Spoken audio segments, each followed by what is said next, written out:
ಸ್ಥಾನಿಕ ಬ್ರಾಹ್ಮಣ ಸಂಘ ಮತ್ತು ಶ್ರೀ ಶಾರದಾ ದೇವಸ್ಥಾನದ ಜಂಟಿ ಆಶ್ರಯದಲ್ಲಿ ಉಡುಪಿಯ ಶಾರದಾ ಮಂಟಪದ ಬಳಿ ಇರುವ ದೇವಸ್ಥಾನದಲ್ಲಿ ಅತ್ಯಂತ ವೈಭವದಿಂದ ನವರಾತ್ರಿ ಮಹೋತ್ಸವ ನಡೆಯಿತು.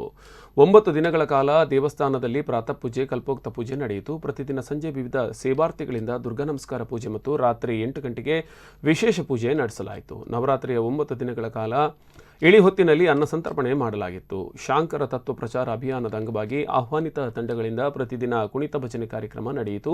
ವಿಜಯದಶಮಿ ದಿನ ಶಾರದಾ ಹವ್ಯಾಸಿ ಯಕ್ಷಗಾನ ಕಲಾವಿದರಿಂದ ಸುದರ್ಶನೋಪಾಖ್ಯಾನ ಎಂಬ ಯಕ್ಷಗಾನ ಪ್ರದರ್ಶಿಸಲ್ಪಟ್ಟಿತು. ಈ ಸಂದರ್ಭದಲ್ಲಿ ಖ್ಯಾತ ಪ್ರಸಾದನ ತಜ್ಞ ಹಾಗೂ ಯಕ್ಷಗಾನ ವೇಷಭೂಷಣಗಳ ತಯಾರಿಕರಾದಂತಹ ಬಾಲಕೃಷ್ಣ ನಾಯ್ಕ ಅವರನ್ನು ಸನ್ಮಾನಿಸಲಾಯಿತು.